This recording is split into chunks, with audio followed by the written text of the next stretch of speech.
Olá, bom dia. Começamos agora mais um Secov SP Debate. Hoje nós vamos falar sobre as perspectivas de retomada do setor imobiliário, o desempenho que já vem tendo desde o começo deste ano, depois de uma fase aí de marcha lenta, de reversão mesmo que nós tivemos com queda de lançamentos. Nós temos hoje dois convidados aqui, o Odair Senra, que está ao meu lado, presidente do Sinduscom SP.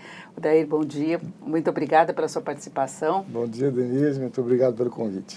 E o Celso Petrucci, que é economista do Secov São Paulo. Celso, bom dia. Bom dia, Denise. Bom dia, Odair. Um prazer estar aqui com vocês. E eu lembro que vocês podem participar também da nossa conversa, mandando comentários e perguntas através do Facebook, onde você nos acompanha. E depois o programa fica disponível no canal do Secov também, no YouTube. E vamos começar falando deste começo de ano, né? Nós temos uma certa frustração em relação ao crescimento da economia, de modo geral, ainda o clima de expectativa em torno da reforma da Previdência, que é um ponto fundamental na reestruturação da economia, mas e setor imobiliário? Odair? Olha, eu sugeria o seguinte, deixar o Celso primeiro dar os lançamentos, porque a construção vem em seguida. O termômetro. Exatamente. Então, o que lança e vende precisa ser construído. E aí a construção vai à frente. Então, Celso, dá uma pintada aí. Tá perfeito. Nós, de janeiro a março deste ano, aqui na cidade de São Paulo, seguindo uma tendência que já vem desde o ano de 2018, nós tivemos o lançamento aí de aproximadamente 3.000 unidades aqui no município de São Paulo, e um número bem mais significativo em relação ao ano passado, que nos 3 primeiros meses nós lançamos algo em torno de 2.100, 2.200 unidades. Mas, Denise, na pesquisa fechada já em janeiro e fevereiro, a de março agora que a gente está coletando os dados, nós estávamos no ano com 6% a mais de lançamentos e com 21% a mais de vendas. Ou seja, vem acompanhando uma tendência que aconteceu no final do ano passado e já vem acontecendo desde o último trimestre de 2017. Né? Fortemente impulsionado pelo programa Minha Casa Minha Vida, que a gente já prevê alguns percalços para esse ano, né? Mas o mercado da cidade de São Paulo tem respondido até acima das expectativas do que traduzem os índices de confiança. Quer dizer, nós tivemos uma crise tão profunda nos anos de 14, 15 e 16, que a partir daí o mercado foi devagarinho, foi retomando, e a gente acredita que esse ano ainda a gente consiga um pequeno crescimento na cidade de São Paulo. Eu falava dessa frustração do crescimento da economia, porque alguns indicadores apontam uma piora das projeções quanto ao avanço do PIB neste ano, e alguns analistas colocam aí 2 setores que ainda estariam travando uma retomada mais firme, a indústria de transformação e a construção. Então, em que medida pode haver isso mesmo? A tua percepção é essa de retomada? Olha aí, a construção ela sempre vem após os lançamentos, principalmente a construção imobiliária. E, como o Celso está dizendo, realmente já está sentindo uma recuperação. Porém, na área de execução de obra, existe um delay. Então, ainda está começando a se sentir uma tendência de melhora, mas ainda lenta por conta desse delay. Mas a construção sofreu muito por 4, 5 anos aí, com PIB negativo e realmente precisamos recuperar, e acho que o mercado imobiliário vai ser algo importante para gerar empregos e a construção civil dar uma alavancada. Agora, o Celso até citou a questão do Minha Casa Minha Vida, porque boa parte da recuperação que houve até agora veio exatamente de projetos neste segmento. E há muitas reclamações em relação ao atraso de repasse de recursos. Isso não pode acabar comprometendo essa retomada? Denise, vai comprometer sem dúvida nenhuma. É fácil a gente imaginar, e falar com você sobre isso, como há muitos anos a gente conversa, é muito simples. Na nossa série histórica, que começa lá em 2004 até 2018, nós tivemos uma média aí aproximada de 32.000 unidades lançadas na cidade de São Paulo. Só que até 2009, essas 32.000 unidades lançadas eram voltadas principalmente para a classe média e para a classe média alta. A partir de 2009, com o programa Minha Casa Minha Vida, nós passamos a ter um outro perfil de lançamentos e do consumidor na cidade de São Paulo. E o ano passado nós atingimos aí em torno de 1/3 das unidades lançadas e quase 40% das vendas sendo do programa Minha Casa Minha Vida. Qual é a nossa preocupação? Os recursos de orçamento para esse ano estão limitados, então seguramente não dará para crescer esses números em relação a 2018 e mais do que isso, a dificuldade que o governo está de trazer dinheiro do Tesouro Nacional, não só para pagar as obras, que são obras empreitadas, aquelas feitas na faixa 1, mas também para casar com o dinheiro disponível no Fundo de Garantia, para oferecer subsídio para o mercado imobiliário do Minha Casa Minha Vida. Então, o primeiro trimestre já o mercado sofreu muito com isso, com a restrição de orçamento, com essa demora de liberação de recursos federais, e a gente tem a impressão que, tal e qual aconteceu o ano passado, quando chegar agosto, quando chegar setembro, quando chegar outubro, nós vamos ter uma dificuldade muito grande de fazer o Minha Casa Minha Vida pelo país inteiro. E pior. Agora, até que ponto que esse problema vem dessa dificuldade de transferência de recursos e até que ponto vem de uma mudança de governo, porque a gente tem visto isso em várias áreas. Então, é uma reestruturação, são novas pessoas trabalhando, uma revisão de contratos, há um clima assim meio de desconfiança do que veio de herança em várias áreas. Então, a gente tem uma certa trava aí na área de educação, por exemplo, de ciências. Então, isso chega no Minha Casa Minha Vida também? Eu tenho a impressão que a gente poderá debitar aí os meses de janeiro e fevereiro realmente a essa situação que você está colocando, porque houve realmente se desfez o Ministério das Cidades, né? Ele foi implodido, o Ministério das Cidades. O Ministério do Trabalho foi implodido também e dividido em 4 ministérios, né? E até o final de fevereiro, salvo engano, dia 20, 22 de fevereiro, não existia nem ministro ou ministério para ir buscar recurso no orçamento, que já estava garantido em orçamento, para poder trabalhar com fundo de garantia. Mas, Denise, nós já estamos no 4º mês do ano, nós estamos no final de abril.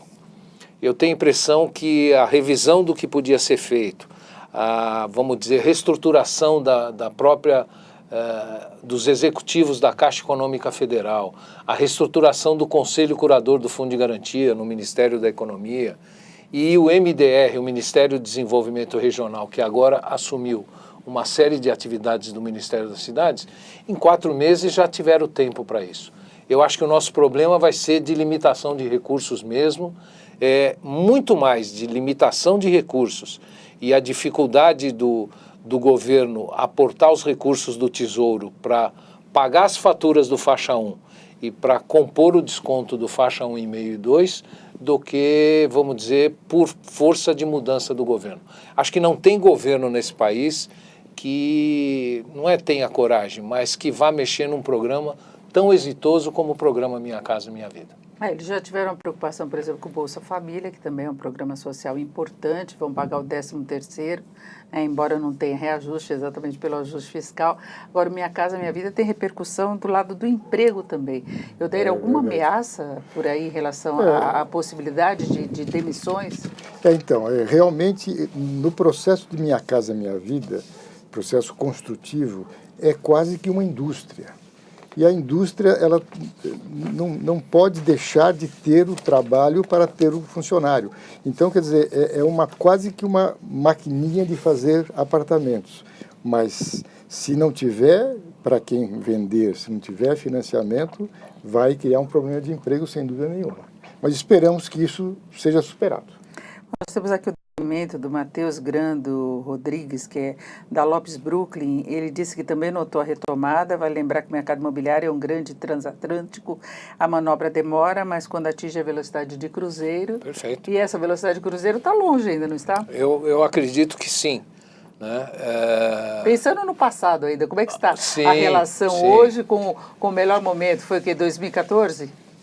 Não, foi 2010. 2010, melhor. 2013 ainda foi um ótimo ano. Quando se falava em bolha imobiliário. 2013 ainda foi um ótimo ano. Denise, precisa ver o seguinte, né? Voltando um pouco ao ano passado. Somente no segundo semestre do ano passado é que a confiança dos empresários permitiu que a gente assistisse na cidade de São Paulo lançamentos de empreendimentos de classe média e média alta. Quer dizer, o mercado econômico já vinha muito forte. O mercado de compactos já vinha muito forte, né? Mas nós voltamos a assistir e temos assistido, inclusive agora no mês de março tive aí 2 lançamentos de empreendimentos de alto padrão, assistir lançamentos para classe média e média alta, né? Mas quando eu vou olhar os números em termos de valor de venda, né? Nos últimos anos eu tenho uma diferença muito grande em relação aos anos passados. Quer dizer, não é dizer que o sonho pode ter acabado, mas nós vendemos aí em 2018 praticamente o mesmo valor de venda de 2014. Agora, em anos como 13, em anos como 10, em anos como 7, eu vendia 25, 26 bilhões atualizado pelo INCC. Quer dizer, é um mercado aí em torno de 50%, 60% do que já foi o mercado na cidade de São Paulo. Porque em número de unidades eu continuo vendendo praticamente o mesmo número. Mas como 40%, 1/3 disso são apartamentos econômicos, de valor até 240 mil reais, caiu muito o valor de venda, ou seja, cai muito o movimento de dinheiro no mercado. Agora deve ter uma contenção de custos também para garantir o mercado. Sem dúvida nenhuma. Mas só acrescentando o que o Celso disse, nós tivemos aqui no município de São Paulo uma mudança de legislação que tem uma interferência muito grande no mercado. E essa legislação, por conta da crise, ela não foi experimentada. Então, agora está se experimentando e o nosso setor, tanto quanto o Secov, Sinduscom, a Brainc, estamos fazendo propostas de ajuste dos planos que são necessárias porque interferem muito no valor do produto, na viabilidade. E lembrando que o nosso negócio não é uma indústria que se aperta o botão, começa a produzir. Ao momento que se decide iniciar o negócio imobiliário, o ciclo completo precisa achar o terreno, comprar o terreno, aprovar o projeto, tudo isso dentro de um ambiente de conhecer um negócio. Quer dizer, tem um delay muito grande para tudo começar a acontecer. Mas já está acontecendo? Já está acontecendo porque os índices de serviços de engenharia e arquitetura, eles tiveram este ano já um crescimento de quase 8%. Então, mas tem muito a ver com esse ajuste do plano que nós estamos pedindo. O prefeito Covas está se empenhando em mandar para a Câmara, que é importante para também estimular o nosso mercado. Eu até brinco que o nosso mercado hoje, com a situação política e econômica que nós estamos, é um carro abastecido, com pneu novo, calibrado, mas com o breque de mão puxado. Eu quero até acrescentar aqui o comentário do Rogério Nunes, ele está chegando agora, a gente já estava falando antes do Minha Casa Minha Vida, ele pergunta se há alguma notícia sobre esse programa. Ele disse que o setor de loteamentos está parado aguardando uma ação do novo governo que incentive a construção de moradias populares. Então, é ruim essa dependência, não é, de programas sociais, programas do governo?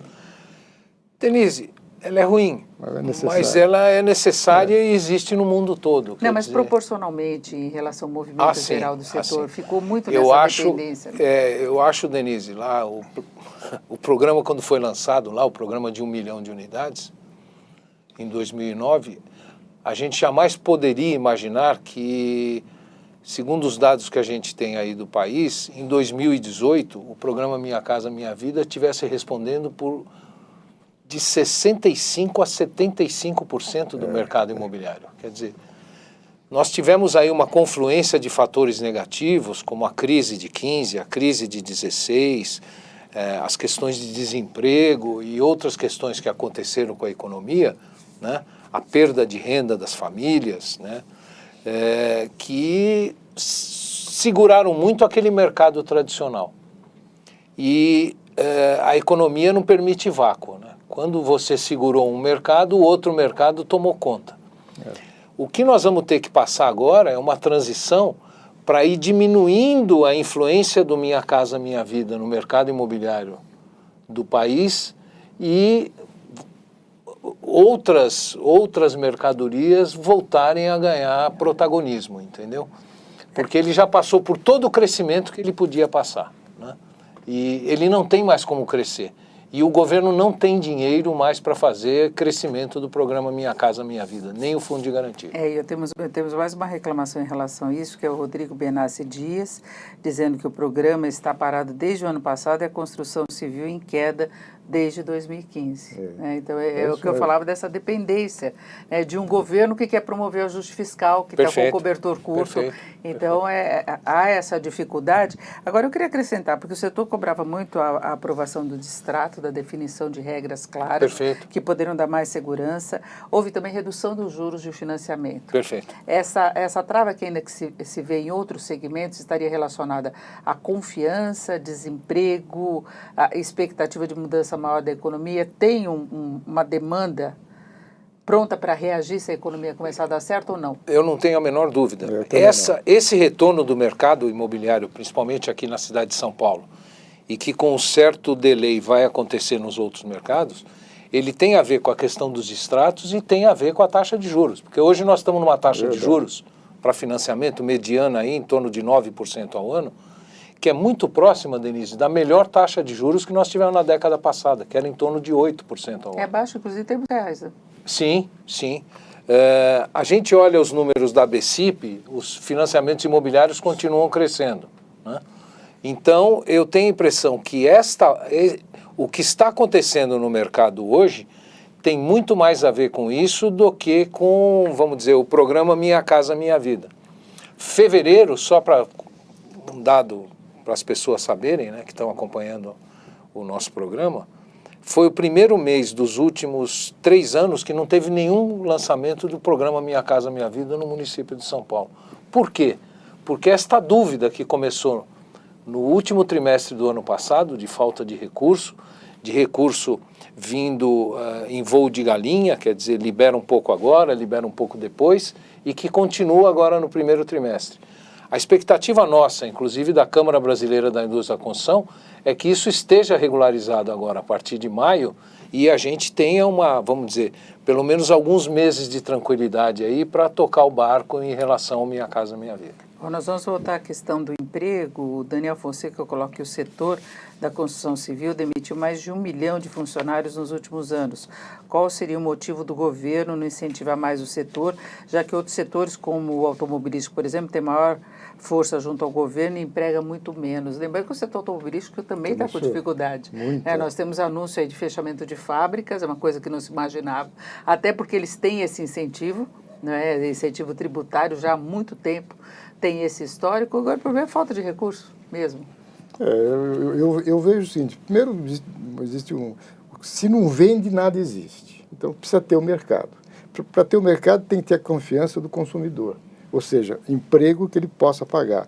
E a confiança do investidor para que tenha o comprador e ele então também investir. Esse jogo de confiança, eu acho que é primordial para isso, e aí o governo passa a ter quase que uma obrigação de fazer esses financiamentos, os bancos particulares principalmente, e acho que quanto mais independer do governo é melhor.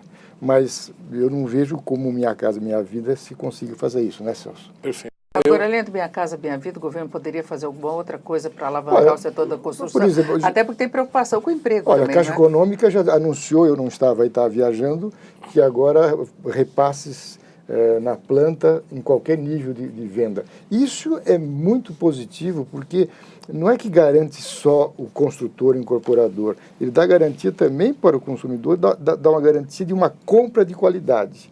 Então isso afeta também já o distrato, que foi resolvido, mas sempre tem alguma coisa para esperar para você ver o que acontece, mas está aí.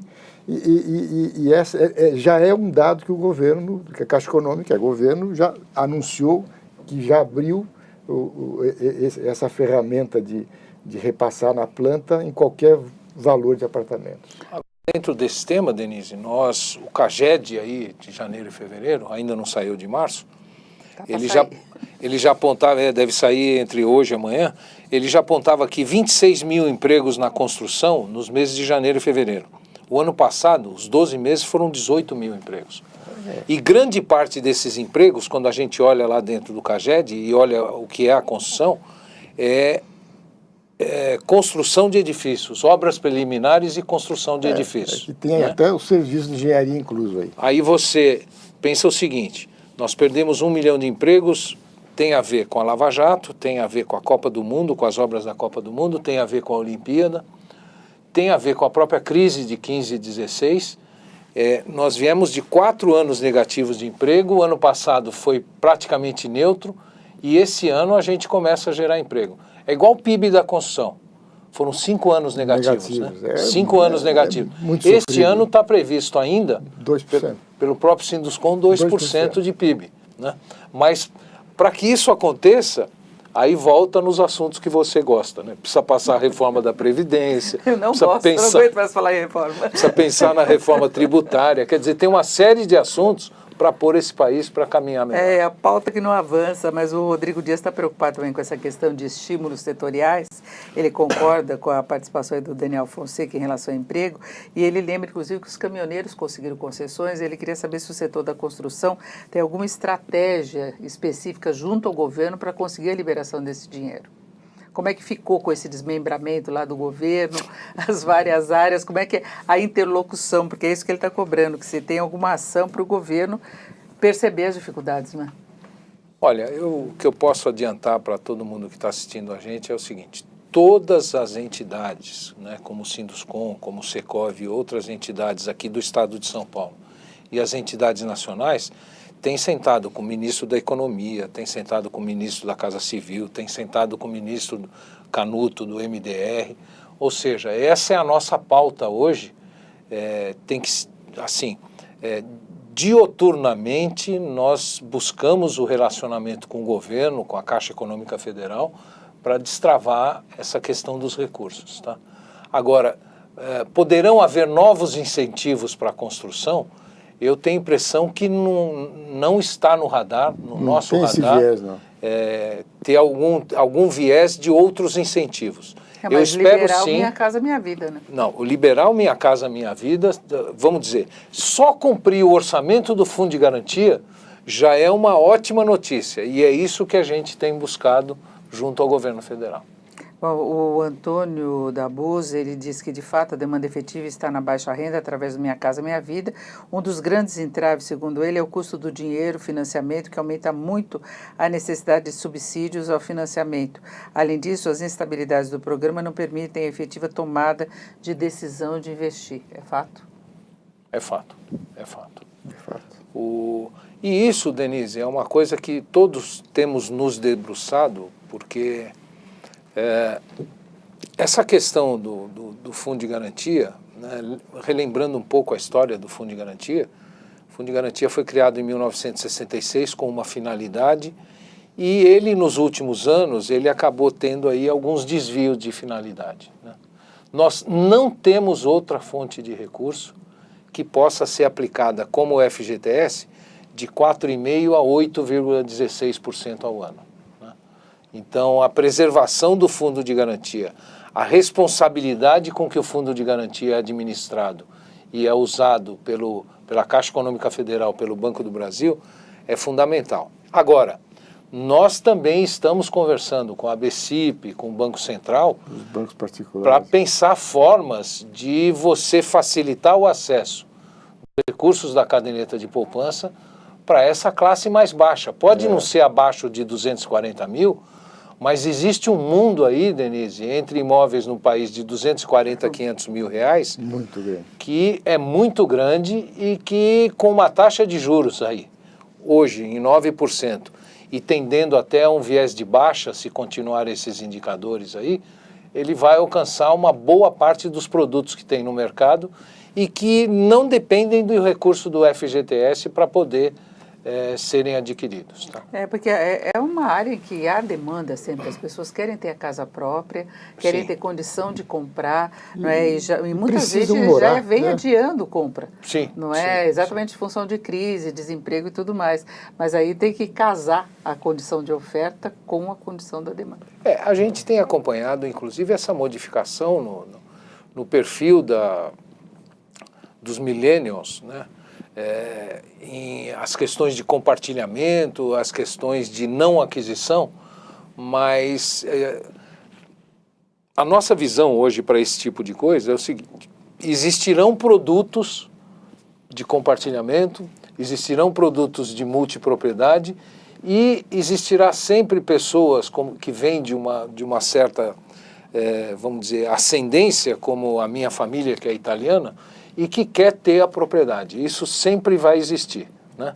Então, eu acredito que a gente, nos próximos anos, vai desenvolver outras formas de desenvolvimento de produtos imobiliários, de colocação dos produtos imobiliários. Agora, a grande porta de entrada para as pessoas vai continuar a ser a aquisição e o velho e bom financiamento do SFH. Quer dizer, a gente fala do BNH, a gente fala do Fundo de Garantia, mas foi isso que permitiu você urbanizar o país nos últimos anos. São dezenas de milhões de unidades construídas e financiadas e que, vamos dizer, mostram aqui na cidade de São Paulo a pujança desse mercado e em outras capitais. E a aquisição, Denise, ela continuará a estar na mira das pessoas. Pode ser até que os nossos filhos, os nossos netos, não comprem um imóvel tão cedo quanto nós compramos, com 22, 23, 24 anos. Mas quando eles estiverem com 29, 30, 31 anos, eles também vão buscar a aquisição do seu imóvel. Pelo menos é a impressão que a gente tem desse mercado. E antes disso vão morar em algum lugar. Sim, seguramente. E para morar em algum lugar, alguém tem que construir, tem que incorporar e tem que investir. Então, realmente é isso mesmo. Agora, tem alguma possibilidade de estímulos na construção, projetos mesmo, virem do âmbito das prefeituras e do Estado? Perdão, esse é um outro trabalho que a gente vem fazendo. O Odair colocou a questão de que você, para poder começar a construir, você tem uma série de coisas que vêm antes, né, Denise? Nós fizemos eu vi que tem uma pessoa nos assistindo aí da BUS, nós fizemos um trabalho com a BUS há alguns anos atrás, Denise, que a burocracia na aquisição de imóvel, a burocracia no licenciamento de empreendimentos, a burocracia de licenciamento ambiental, ela resulta, e isso foram feitos diversas simulações com empreendimentos do Minha Casa Minha Vida, empreendimentos de classe média, de loteamentos, ela onera o produto imobiliário em 12%. Onera o produto imobiliário em 12%. Então, só para as pessoas entenderem, um produto que eu venderia por 200, eu poderia vender por 200 menos 24 mil, o mesmo produto com a mesma rentabilidade se não tivesse tanta burocracia. Nós temos trabalhado, não só na Prefeitura de São Paulo, mas temos trabalhado em nível nacional com o secretário Carlos Costa, da Secretaria de Produtividade da Economia, né? É um dos departamentos de economia, e nós estamos buscando mecanismos para que exista uma indução federal para que possa se propor algumas coisas às prefeituras, alguns convênios com as prefeituras, no sentido de agilizar o processo. Esse é um lado da história. O outro lado da história é o trabalho que vem sendo feito pelo ministro Ricardo Salles, no meio ambiente, também tratando do licenciamento ambiental. Ou seja, nós demoramos de 12 a 24 meses para aprovar um projeto, Denise. É um absurdo, é um absurdo. O investimento que você faz no início, na aquisição de um terreno, ou o investimento que você faz na aprovação de um projeto, acaba onerando muito o produto final pela demora de aprovação. E depois os riscos que a gente corre no decorrer do processo. Risco de mercado. E aí sempre tem uma certa defasagem, porque mesmo que você tenha confiança na perspectiva de mercado, a decisão do projeto, todo o encaminhamento dele, pode fazer com que haja, inclusive, um certo gargalo de início, não? Sim. A maturação do projeto. Sim, sim. Você veja, grande parte dos lançamentos feitos no ano passado, em 2018, e foram 32 mil unidades lançadas, ainda eram de projetos aprovados lá antes de 2014, no plano diretor de 2014. É verdade. Né? E isso também nos preocupa, porque esses projetos estão acabando, né? E você está trabalhando só na nova lei. A nova lei tem algumas travas fundamentais que o Odair colocou, quer dizer, você não consegue hoje em miolo de bairro viabilizar empreendimentos. Você tem trava de gabarito, você tem trava de outorga onerosa, você tem trava de vaga de garagem.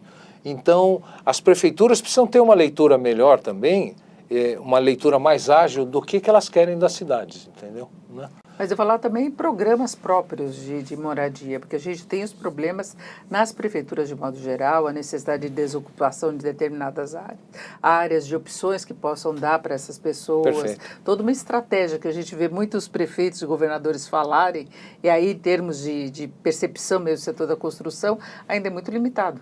É limitado e você vê isso bastante aqui no estado de São Paulo, porque o estado de São Paulo ainda dedica parte do seu ICMS para a Secretaria de Habitação, para o CDHU, mas pelo restante do Brasil você não vê poucas iniciativas nesse sentido. O secretário atual da Habitação do Estado, Flávio Amari, está desenvolvendo um trabalho específico nesse sentido muito grande, que deve ser anunciado em breve aí. Eu participo de um conselho gestor da Secretaria de Habitação, que estou acompanhando, um trabalho maravilhoso que acho que muito em breve vai estar no ar aí. O Fonseca comenta que a burocracia para aprovação de projetos realmente atrapalha o setor. Também a questão de cartórios na demora para registros básicos.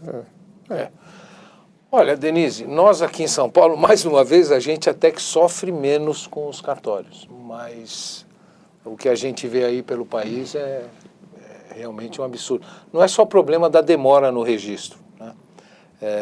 O problema é a falta de uniformidade de procedimentos. Você, às vezes, numa cidade específica, você tem 2, 3 cartórios de registro de imóveis e cada um trabalha de um jeito, entendeu? Mudou de um estado para outro, então, parece que você está num outro mundo, né? Então, nós temos um companheiro lá que é do Sinduscom do Ceará, que ele tem o processo dele construtivo, ele constrói uma casa em algumas horas ou em 2 dias. Ele faz desde o baldrame, né, que chama, né, até a cobertura da casa. Ele deixa a casa pronta em 2 dias. Depois ele demora 30 dias para registrar esta casa e demora mais 30 dias para receber o financiamento dessa casa. Quer dizer, é um verdadeiro absurdo. Isto também precisa de uma lipoaspiração. Eu te diria que no estado de São Paulo nós até que somos privilegiados com a questão de cartórios, mas mesmo assim ainda enfrentamos dificuldades aqui no estado. O Arthur está dizendo aqui que concorda, se demora mais para buscar autorização para fazer do que para fazer mesmo. É mais ou menos isso. Agora o governo federal vem prometendo desburocratizar as várias áreas, porque Perfeito. tem essa percepção de que a situação é complicada aqui no Brasil, não só na construção, né? Registros de empresas, abertura. O problema com o imóvel é uma propriedade. E propriedades tem que ser sadia. Então, o registro de imóveis cuida de que só pode fazer realmente se existe. Quer dizer, o cuidado não é à toa, mas eu acho que existe um exagero e realmente poderia ser minimizado, sem dúvida. O Edmilson Hartit, ele está perguntando se a lei de distratos deu uma pacificada no mercado. Olha, a gente tem, né, eu mesmo participei de um evento agora, há algumas semanas lá em Manaus, junto com alguns ministros do STJ. Nós vamos ter um outro agora durante o ENIC no Rio de Janeiro, Encontro Nacional da Indústria da Construção. Vamos ter lá o ministro Noronha, vamos ter lá o ministro Salomão, vamos ter outros ministros do STJ. Eu diria para você, Denise, que primeiro a própria, entre aspas, melhora na piora da economia, ela foi diminuindo o número de distratos. Aquelas obras que geraram os distratos foram ficando para trás, né? O escoamento de estoques das grandes empresas também foi deixando a questão dos distratos para trás. A nossa expectativa é positiva, mas eu posso adiantar que a gente está tendo decisões para todos os lados, quer dizer, tem para todos os gostos. utilizando a nova lei, não utilizando a nova lei. A questão temporal é muito importante, se foi feito antes de dezembro de 2018 ou não. Mas nós temos fé que com esse marco regulatório a gente tenha, os incorporadores imobiliários, os construtores tenham mais segurança na comercialização dos imóveis. Bom, nós estamos chegando já no final do nosso debate. Eu queria uma avaliação dos dois em relação a perspectivas, mas num sentido mais amplo. O Celso até citou a questão da reforma da Previdência, que a gente sempre fala agora em reforma da Previdência quando fala em perspectiva da economia, mas a gente tem projeções, por exemplo, de mercado financeiro, que falam em uma expansão da ordem de 1,75%, caiu muito a projeção de crescimento. O setor imobiliário tem condição de ter uma performance melhor do que essa média da economia, do que o PIB, se a reforma for aprovada, se tirar de cena essa grande preocupação com o desequilíbrio fiscal, ou depende mais de outros fatores? Eu acho que sem dúvida nenhuma temos. Eu também concordo. Em nível nacional nós temos, e é fácil de explicar por quê. Porque nos indicadores que a gente acompanha nacionalmente, os anos de 2017 e 2018, apesar de serem 17 melhor que 16 e 18 melhor que 17, nós tivemos menor número de lançamentos em relação às vendas. Então, os estoques estão acabando no Brasil inteiro, entendeu? Até os estoques ruins. Nós não temos problema de demanda, né? Nós não temos problema de demanda. O país tem demanda aí para esse mercado imobiliário. Eu acredito, por exemplo, na cidade de São Paulo e a nível nacional, um crescimento do mercado de vendas em torno de 5% a 10% em relação ao ano passado. Tá? Odair? Mais ou menos nessa linha, eu vejo que o mercado está represado. Foi muito tempo sem ter realmente vendas de imóveis, mesmo que fossem menores do que no passado, e está dependendo dessa confiança. Quer dizer, se tiver a confiança de ter um emprego e o investidor de investir, o mercado vai ter esse crescimento sem dúvida nenhuma, principalmente em São Paulo. O resto eu não acompanho muito, talvez o Celso conheça um pouco melhor, mas acredito muito. E a construção vem logo depois, com um delayzinho, mas que gerando muito emprego, que está precisando. E tem também uma certa demanda reprimida de classe mais alta, Sim. que não depende tanto dessa questão do financiamento, ou pode assumir um financiamento sem maior dificuldade, né? Sim. Aquele que depende dele decidir se quer ou não quer. Vou encarar essa agora. Agora encaro, depende do ambiente geral, da confiança que você falou. Não, e se a gente lembrar, né, Denise, até 2017, vamos dizer, esse potencial consumidor de classe média alta e de classe alta tinha outras opções que era muito melhor do que comprar imóvel. Agora essas opções também de outros investimentos, de outros ativos, elas estão cada vez mais reduzidas do ponto de vista de retorno. Então estão voltando para o mercado, sim, nós não temos a menor dúvida disso. E mais importante do que vender muito é vender certo. E a lei do distrato vai controlar muito isso do especulador que queria entrar e de repente sair, agora ele vai fazer muito menos ou não vai fazer. Então a qualidade da venda está muito ligada ao sucesso, garantia de entrega e tudo é melhor. Bom, perfeito. Nós estamos fechando por aqui mais esse Secov SP Debate, que contou com a presença do Odair Senra, que é presidente do Sinduscom SP, e do Celso Petrucci, economista do Secov. Muito obrigada aos dois. Obrigado a você, Denise. E a atenção de todos. Muito obrigado. Obrigada a você que esteve com a gente até agora. Eu lembro que depois o programa na íntegra fica disponível nos canais do Secov, no YouTube, também no Facebook, assim como os programas anteriores. Tenham todos um ótimo dia.